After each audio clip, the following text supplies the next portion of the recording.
How do you stay motivated? Focus on my goal. A lot of energy, a lot of effort, a lot of intention, and a lot of sacrifice. You're there, but you stay laser focused on that goal. That they would be completely content. But for me, there's always more. So that's what we call them last chance dogs, and really that's my life's passion, to save dogs. This is who I am. I love what I do. I love building companies. I want to be a billionaire.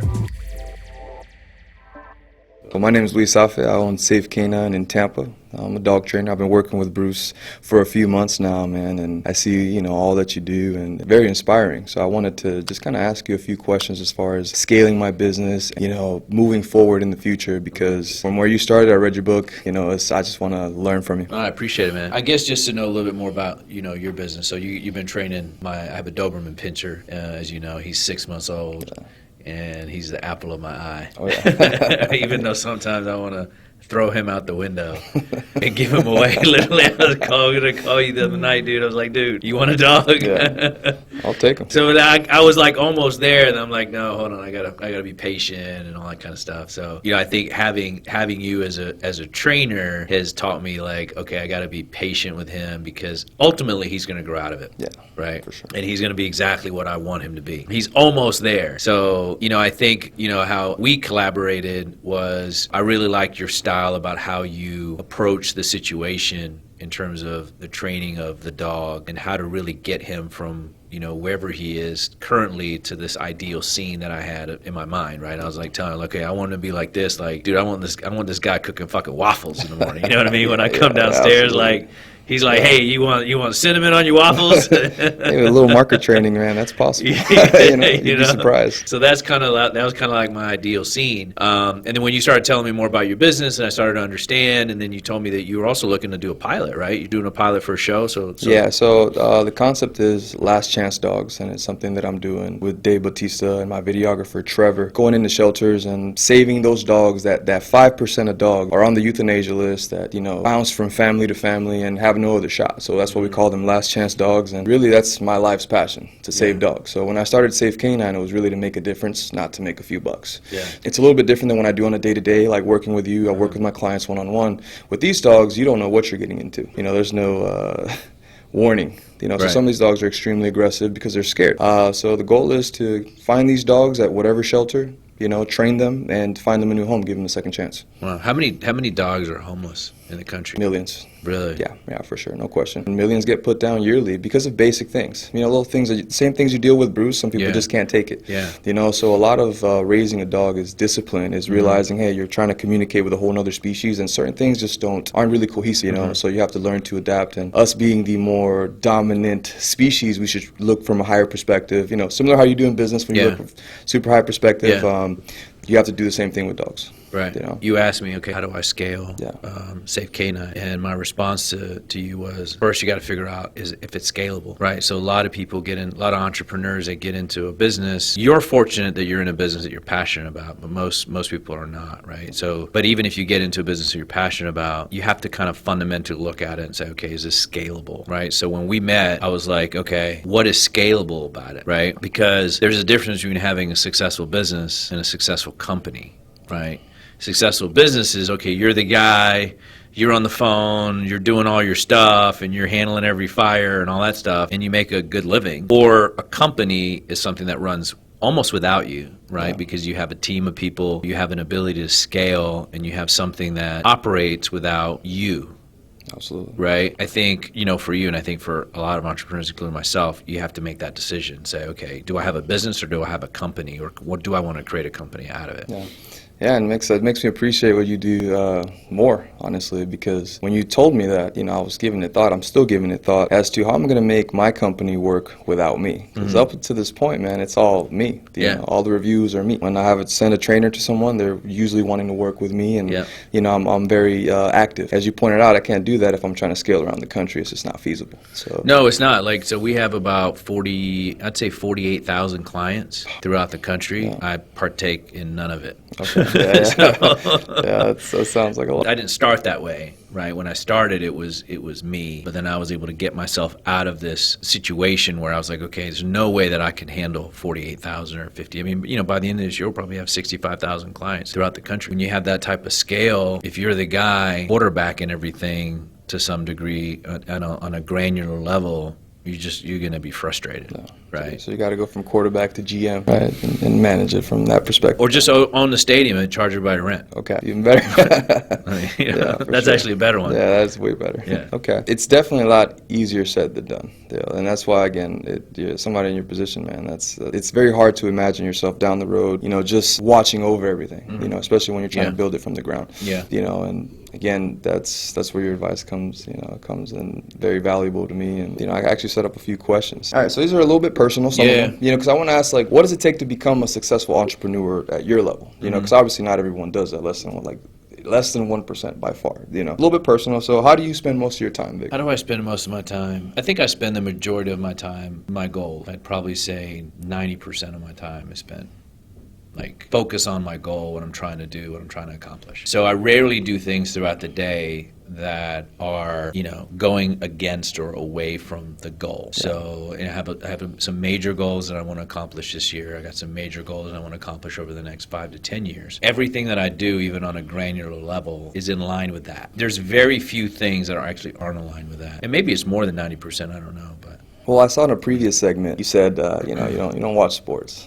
You know, let everyone else watch sports, right? Things like that are just distractions. Yeah. You know, and honestly, that's just something I don't see most people doing. You know, sports are, even for myself, sports are huge. You know, so even shifting from that mindset, you know, into completely focus into your goal, I mean, that's actually pretty eye-opening because, you know, most people aren't willing to do that. You know, even myself, it's kind of hard to even think about that. You know, I love baseball.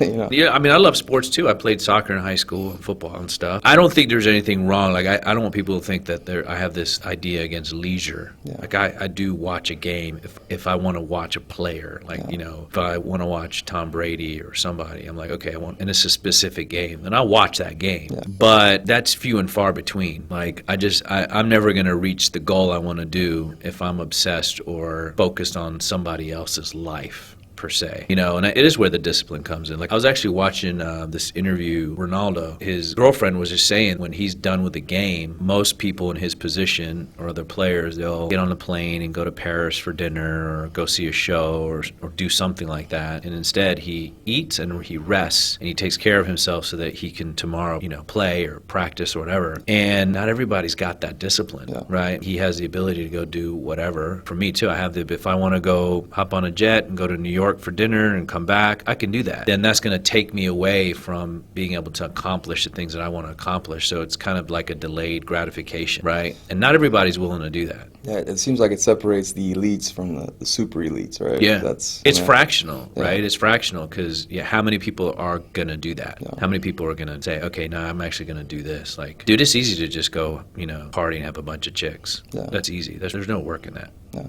Right? Like, you see people on Instagram, right? It's like party, bunch of chicks, bunch of cars, whatever. Okay, cool. But that's it. Yeah. That's it, right? That person's never going to be worth $5 billion and give back to society. So the difference between those two characters is a lot of discipline. Yeah, I see that. Yeah. You know, when I say fractional, it essentially means like, you know, is there a huge gap between the 1% and the 3%? I don't necessarily think so. Like, I don't think it's a mile-wide canyon. Yeah. Like, what I think is it's a fractional thing. Like, it's these little minute things that this person does in the 1% that the 3% is not willing to do, right? The person in the 3 to 5% gotten themselves comfortable. They're probably very comfortable and they're probably just content and they think, okay, that's it, right? Oh. And they're not willing to go through the pain and make the small fractional changes that the person at the 1% would do and is willing to do that the other one's not, right? So it's not this huge thing. Yeah. Well, that brings me to my next question. You know, obviously you live a very lavish lifestyle. You've earned that, you know, and that brings a sort of comfort to that. So how do you stay focused on the goal? You know, because most people, what you've already achieved is all what they've always dreamed of, you know, and you're there, but you stay laser focused on that goal. So how do you stay motivated? How do you not just get a little, you know, just drop back for a second and say, hey, you know, I'm enjoying what I have and stay so focused? You know, I don't know. I think that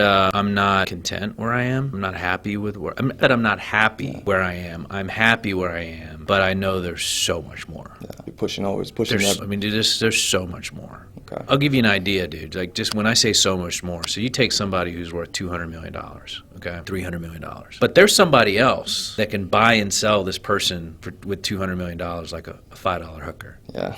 It's true. Yeah. The enormity of it, right? You could have somebody who's worth $200-300 million, but you got this other cat that's worth $11 billion. Dude, he can write you a check and just shut you down. Like, just go in a hole somewhere. I can buy you and everything you represent for a check, and my lifestyle is not going to change. Yeah. Wow. Just to give you the comparison, right? It's like, when you watch these documentaries about the solar system and how big the universe is, and there's like 200 billion suns in the Milky Way. Yeah, true. I mean, right? Yeah. So for me, I think about that, and I think like, okay, maybe to a lot of people, I'm at a level that they would be completely content with. But for me, there's always more. Yeah. Right. It's never enough. Not that I'm chasing money, but what I'm chasing is potential. Right. Like, I want to reach the potential of the guy that's worth 11 billion, not the guy that's worth 500 million or a billion. Yeah. I'm looking at, okay, what's the guy doing that's worth 11 billion? Yeah. Right. So that's my potential, right? Like, okay, I want to reach that potential. And so I think it varies for everybody, right? That's why for me, I'm never like content. Like, I think I work harder today than I did 5 years ago when I was broke. Swear to God. I believe you. Yeah. I work harder today than I did 5 years ago when I was broke. Wow. That's very, inspirational, honestly. It makes you want to be that person. You know? It's not easy, so it's going to make you obviously, dig deep within yourself to try to catch up, which is, I think it's huge within itself, right? Yeah. So if you were me, what would you do? A person in my position. It's hard to answer, dude. Yeah. Like, I don't know all your hopes and desires and your dreams. I think what I would do as a general statement is always stay laser focused on what you're trying to accomplish. I'll tell you my goals. I want to create Safe Canine as this, multifaceted company that helps dogs, in all different ways, from, nutrition to training, just an overall health wellness company for dogs and people. Because obviously you see a lot of the training is people, obviously dogs can't train themselves, they can't feed themselves. So it's very, I want it to be an educational Mine thing. will. Bruce going to be making waffles here in about 6 months.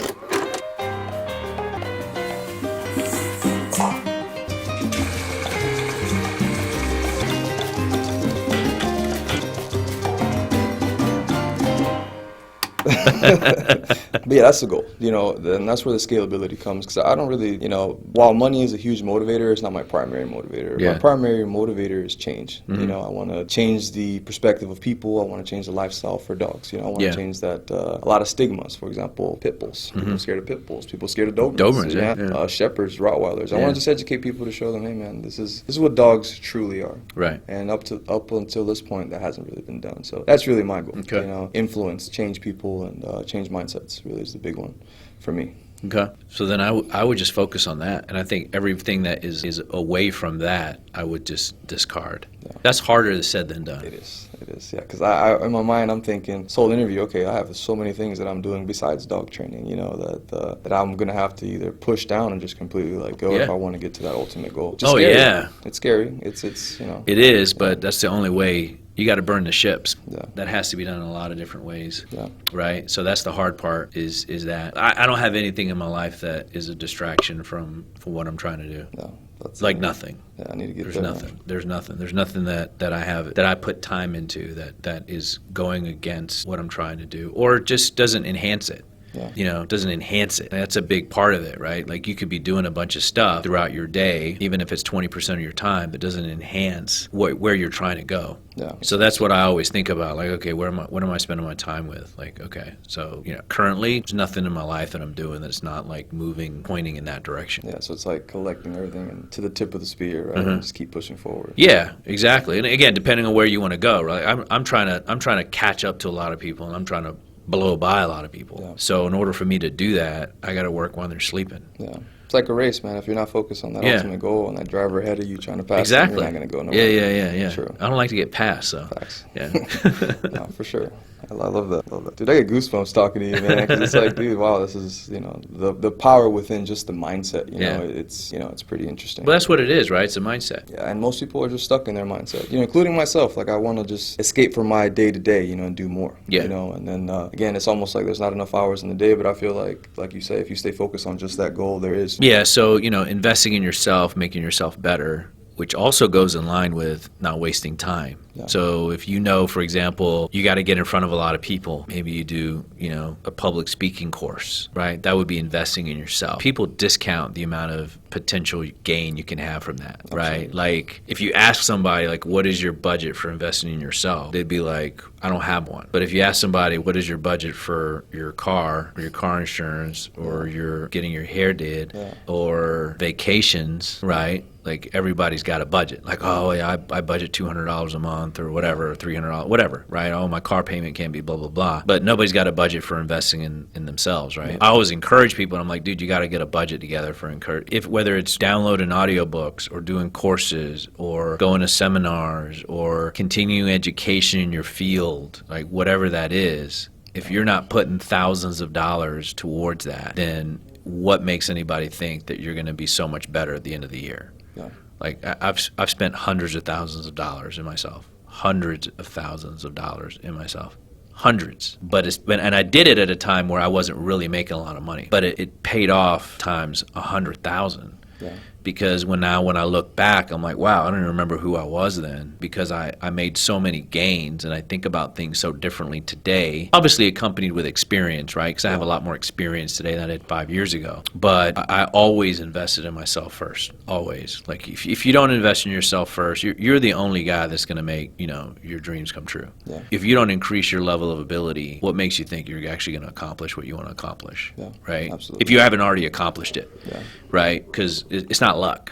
right? The people that are successful in life, they got there because of a level of competency. It wasn't just blind luck. Yeah, sure. Facts. That's factual. Yeah. What is your biggest accomplishment? What brings you and what brings you the most joy in life? I think the biggest accomplishment I've had is me.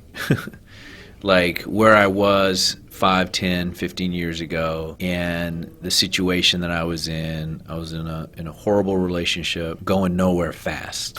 Like I was heading nowhere in a hurry, right? I was able to see enough potential in myself to say, okay, like, because we all have this vision of ourselves, and sometimes that vision of ourselves is probably bigger than reality, right? I think that you can create your own reality. I think that my biggest accomplishment has been conquering myself and my own challenges and things that held me back to get me in a position that I'm able to help other people, the people around me, the people that are close to me, my wife, my friends, everybody, which I wasn't able to do 10 years ago, 15 years ago, 20 years ago. Wasn't able to do that. And none of that would be possible today without me conquering myself, right? Because I think that's the hardest thing to conquer is yourself. Yeah. Right? Conquering somebody else can't do it, right? But conquering yourself is something that I feel a lot of people struggle with in terms of handling their own shit, right? Their own stuff that holds them back. So for me, conquering that has been my biggest accomplishment because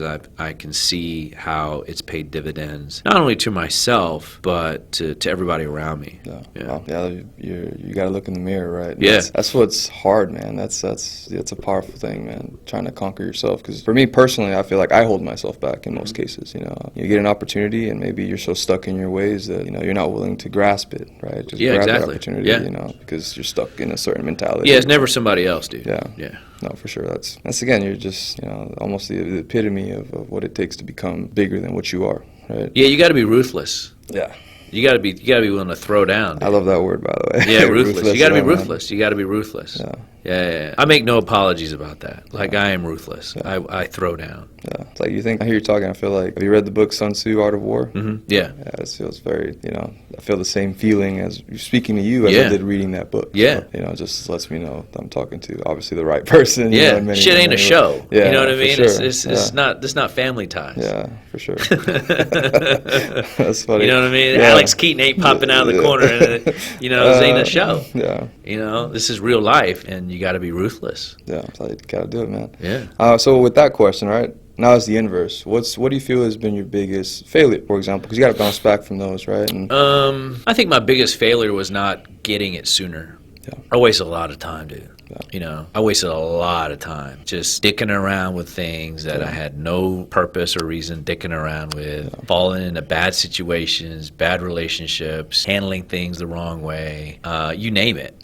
And I wish that somebody had grabbed me, you know, when I was 25 and said, hey, dude, like, you need to invest in yourself. Like, you're not going to get to where you want to be by dumb luck, you know? So I think that was my biggest failure, because I think I would have been a lot further ahead today in my life than where I am. But, okay, fine, whatever. I mean, I'm not 85 years old. That would probably be my biggest failure. Yeah, just not recognizing it sooner, catching it sooner, cogniting on the fact that, okay, you know, if I make subtle changes here and there, you know, over time, it's like hitting a golf ball, right? You hit a golf ball, everyone who hits a golf ball, for the most part, it goes straight for the first, like, 7 inches. And then that shit goes, right? So it's that subtlety, man, that subtlety. I wish I would have focused on the subtleties and all of that way back when, as opposed to, you know, in the last 10 years. And you're almost like you're speaking to me, man, because I feel that, you know, there's a lot of distractions in my life that I, you know, focus on, and I put my business to the side, you know, so that's so true, man. That's, you know, it's almost like I'm checking off everything, you know, you're saying. Yeah, and you got to design your life to where you have no distraction. Like, I design my life to where I have no distractions. Like, I literally have no distractions. And that's a pain in the ass for a lot of people around me, because I'm just like, dude, I don't want distractions. I think it ultimately pays off for everybody when I have that mentality of like, okay, dude, I don't want any distractions. Like, I don't have any distractions. I don't have any distractions, dude. My car is my biggest distraction. Okay. But other than that, I don't. But it's by design. It's by me being ruthless. I don't want distractions. I got to work on that. I feel that. And the car, I got one car I'm working on, you know, and that's. Yeah, I mean, look, Julie and I have never had a fight in 3.5 years.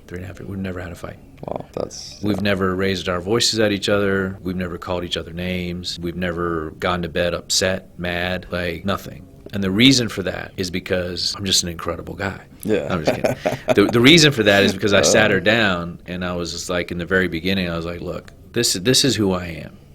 This is who I am. Like, everyone falls into this bullshit about, you know, giving yourself up and giving yourself away for the other person, and 2 become 1.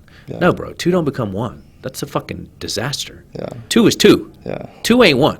Okay? So I sat her down, and I was like, look, this is who I am. I love what I do. I love building companies. I want to be a billionaire. And that's going to take a lot of energy, a lot of effort, a lot of intention, and a lot of sacrifice.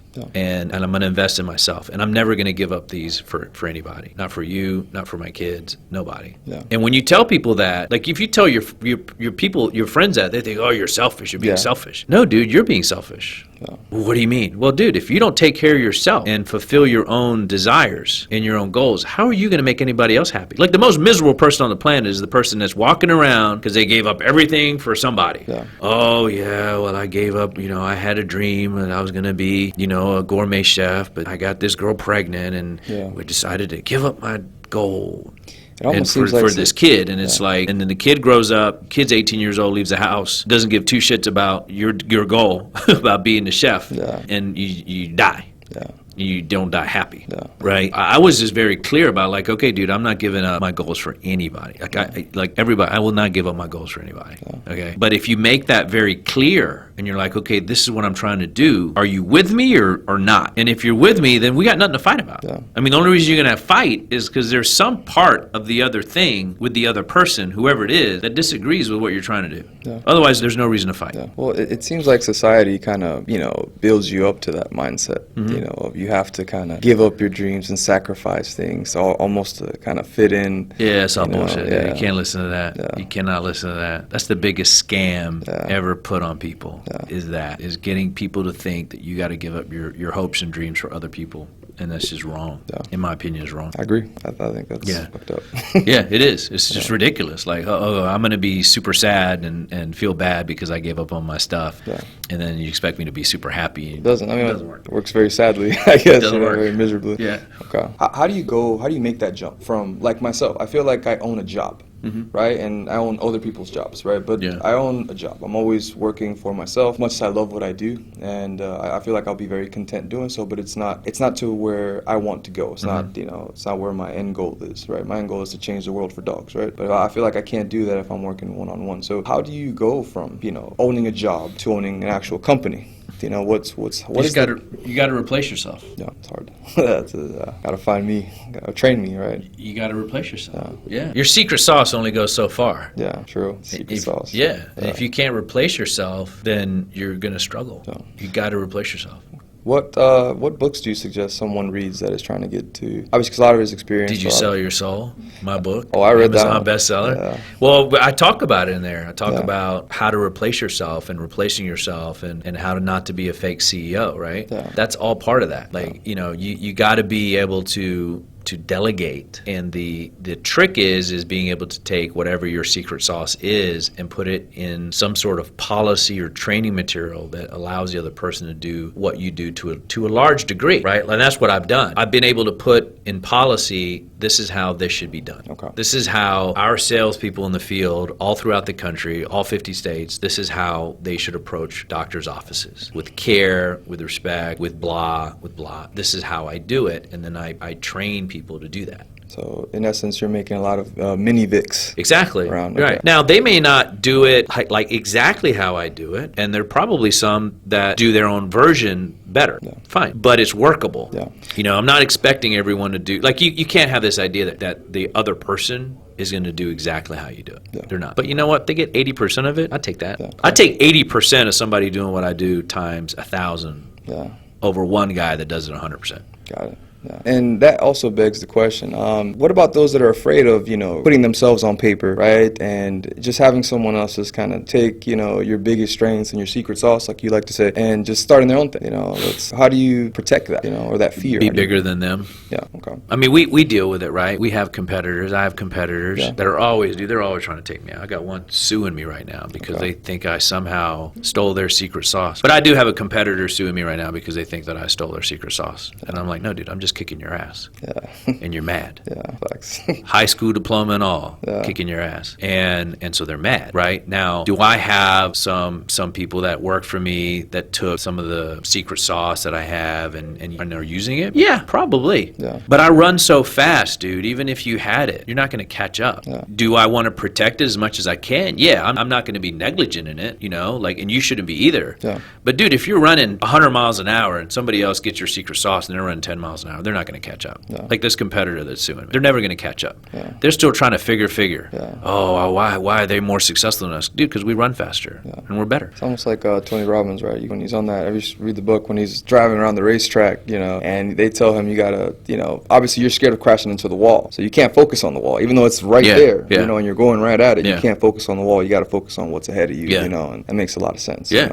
So you just got to run faster than everybody else. Yeah. And then faster, and I'm assuming in the direction that you're trying to go. Yeah, right? Of course. Velocity, right? Yeah. There's always going to be somebody, man, that's going to take your shit or whatever. But I was probably more sensitive to it years ago. It would really rub me the wrong way. Yeah. But now I've gotten to a point where I know, like, most people, dude, even if you told them, like, where the Holy Grail is, probably still wouldn't actually take the effort to go find it. Well, I was thinking of actually throwing a lot of my secret sauce and throwing it out, so everyone can see it. Yeah. And not holding the knowledge to myself, because I feel like if my ultimate goal is to share what I know with the masses, I mean, maybe I should just start doing it now, because you can show people online all day. I mean, I do. Yeah. I talk about it all day long. Yeah, doesn't mean they can do what you do. Yeah. So okay. And if they do, good for them. It's a big planet, dude. Yeah, true. It's a big planet. Yeah. 8 billion people and growing. So. And growing. That's crazy. Yeah. And I feel like that's what's hard to find, though. Someone, people you can actually trust. That inner circle. I'm talking to you. Sorry. Yeah. That inner circle. So that's where I'm struggling personally. It's almost like, how do I? I guess it's taking a risk. Well, here's what I'll say, and most people won't like this answer, right? There are good quality people out there. Yeah. There's no doubt about it, right? But it's like the girl that says, that's trying to find a guy, right? Yeah. She wants the successful guy, and Prince Charming, and he's handsome, and he's well-spoken, and he's successful, and, all this stuff, right? Okay. But then the girl is a loser, right? She's not the person that this, knight in shining armor would want, right? So I give that example because attracting good people is almost similar to that. Yeah. So if I was this flake, I'm not saying you're a flake, I'm saying most people, right? Yeah. If I was a flake and I was just out there chasing girls and I was out there wasting time and drinking, she wouldn't work for me. Yeah. Would you work for me? No, she wouldn't work for me. Yeah, gotta find somebody like you, man. You see what good luck with that. Yeah, good. But you see what I'm saying? She she wouldn't work for me. Would you work for me? No, he wouldn't work for me. Yeah, so you're inspiring those that are with you, right, on your side. Well, people like them are not going to want to be loyal and stick with somebody that they think is not committed. Yeah, so it's almost back to what you were saying, you know, it's... Yeah, like they know I'm committed, right? Now, if Travis, for example, if I call Travis tomorrow, I'm like, bro, all I want to do now is drink, play poker, take pictures with a bunch of chicks, and fly private jets. Yeah. What would you say? Bye-bye. You see what I'm saying? Yeah. So in order for you to attract that kind of stuff, for anyone to attract that kind of stuff, the person that checklist for you, right? Whether it's a girl trying to find a guy or a guy trying to find a team or employees or whatever, you have to realize that, well, what is that person going to want? Yeah. So it's almost like a two-way list. Like, so if the girl says, well, I want this guy that's blah, blah, blah, blah, blah, and successful and handsome and all this stuff, okay, well, what type of girl does he want? Yeah. So the same thing goes with employers, right? Like, okay, so you want a team and you want the right people. Yeah, there's a lot of shoddy people out there, but there's also 80% of people who are generally good and they're like trying to do better. So you're like, okay, well, this is what I represent and I'm all in. Do you want to be all in? And be like, yeah. And then you got a match made in heaven. No, gotta find that person, man. They should have an online, you know how they have like Tinder and stuff. They should have like a business Tinder where you're trying to find. It's called LinkedIn. LinkedIn, okay, yeah. Do they have like a swipe mechanism there? They have that, you know, you can swipe the right person, you know, get their profile. Okay, within your company, how do you encourage innovative ideas? Do you know, how do you have, like, you know, because obviously you have your way of doing things, but somebody's gonna, a different mind's gonna come and say, hey, let's try this out. You know, how do you, you know, how would you go about that? Well, we have a simple rule, like if it's not broken, don't fix it, Yeah. right? So we don't change a lot of things that are working. We'll enhance them if we know that, hey, this thing is working good and we can enhance it, great. But if we know something's working good, we don't generally change it. Like, that's just, you shouldn't do that. You can't invent the wheel again, right? How do you keep your feelings away from your decision making? You know, how do you know, let's say you have to make a strong business move, but it goes maybe a little bit against you, you know, but you know it's going to be better for, you know, your company or the people around you. You know, how do you sit and make that decision? You know, how do you prepare yourself for something like that? I don't. Okay. I don't. So you got to make those tough decisions. You just have to make them, you know, not sit and get into feelings about it. Yeah. Like me, not everybody's going to see what you see. Yeah. If I know it's for the greater good, I don't spend any time on it. Like, I think it was like a 3-second decision. Yeah. Where do you find inspiration, though? Like, what you wake up in the morning and what inspires you to just go, get to work? Because you have a lot going on, right? Mm-hmm. Clearly. Yeah. You know, me, I don't have much going on, and I feel spread thin myself. So, you know, what keeps you going? Reaching an ideal scene. Yeah. I mean, it's end goal. It's simple, but like ideal scene, all of it. Yeah. Right. The perfect professional career, the perfect marriage, the perfect being, you know, a great boss, great friend. Yeah. You know, it's that scene. Yeah. Having all of the things in your life that you know you should have for yourself. Yeah. That's my motivation. Like, I never feel like I got to go get motivated because I'm playing my own game, right? I'm not playing your game or her game, I'm playing my game, right? And in my game, I'm like, okay, these are the things I want to do in my life. So when I get up in the morning, that's just what I'm focused on. Yeah. It's just that. Like, even with Bruce, like, I had an ideal scene in my head of what I wanted my family dog to be like, right? And I'm willing to do everything that I have to do in my power and be uncomfortable and pay money and do everything that I need to do to make that happen. You're doing good, man. Thanks, by the way, man. You're doing You know what I mean? But I'm willing to do whatever I have to do for that to happen. So that's my motivation. Yeah. It's like, okay, another day I'm moving closer to where I'm trying to get to, right? Yeah. And that's my motivation. That motivates me. Yeah. And that's really all I need. Like, I don't feel like I need, I get inspiration from seeing other people do well, other people winning, other people having new ideas. Like, when you think like, oh shit, that's a new idea. That's inspiring to me. It's like, cool, you know, I created a good effect, right? But for me, that's what when I get up in the morning, that's what happens. Well, I love it. You're actually my most engaged client. You reach out to me the most. And I tell people to do that. That's a shocker. No, and I tell people to do that. And, you know, let's say I'm running 40, 45 clients a week, which I usually am. You, maybe 2 other people, but no one as consistent as you. And you know what? I actually appreciate that. Because it means you're taking what I'm teaching you and, you know, and just shows me again why you're so successful. Yeah. Right? Because I get on Julie's ass about it because the other day she was like, you know, we're using the e-collar thing, right? Okay, yeah. And she was like, she said, it was 3 a.m. and she goes, what did she say? She goes, spot. And she hits the button. Ooh. And I'm like, just 3 a.m. And I heard her and I heard the button. And I'm like, like, hey, why you hit the button? Yeah, you vibrate that collar. Like, not when you say spot, Yeah. because then he's going to associate spot with the button. Yeah, exactly. And all the work that we've done is going to go to hell. Yeah. It's a big. This was 3 in the morning. Like, I can't, like, I guess maybe some people would have been like, it's 3 in the morning, who cares? Yeah. Right? But I was like, fuck that. No, Like, fuck that. Yeah, like, we're all in. No, like, don't fuck him up now. Yeah, no, for sure. Especially when you're advancing so well, You know which what you I are. mean? Man. Yeah. And Bruce has a high ceiling, man. So hopefully I can help you reach that potential you're looking for. And I'm pretty sure I am. Yeah, of course. Yeah. We just have to kind of keep grinding, sticking it out. June is the deadline, so by then he's going to be flying airplanes and exactly. Yeah, man. Yeah. And making those waffles with the cinnamon. Yeah. And I'll help you do that. Yeah. But no, I think you got to have no off switch for sure. Yeah. Well, Vic. But it's good to know that I'm the most committed client. I actually Dude, I you are on that. No, for sure, you by far. Because sometimes I wonder. I'm like, I'm serious. Sometimes I wonder, like, dude, am I like, is something wrong with me? No. Like, is everybody else doing the same thing? Well, because I'm like, hey, dude, what's the schedule for the week? We get blah blah blah. Yeah. We need to get this going. No, I love it. You're that's why I do what I do Yeah. to help people like you, honestly, well, that's because good. that's why most people's dogs, unfortunately, lead into unwanted, a lot of unwanted behaviors. Yeah. And a lot of dogs get put down, and sent back to the shelter, which is what I'm fighting, against, obviously, because people don't show not even half or a quarter of the level of commitment, and you are. So if we're talking fractional, now we're talking, exponential. You're actually multiplied, by quite a few as the good to know. baseline client, honestly. Yeah. So Vic, thank you for your time, man. Yeah, of course, man. And I hope I can take the information you gave me today and make you proud. Of course, man. All right. Thank you very much.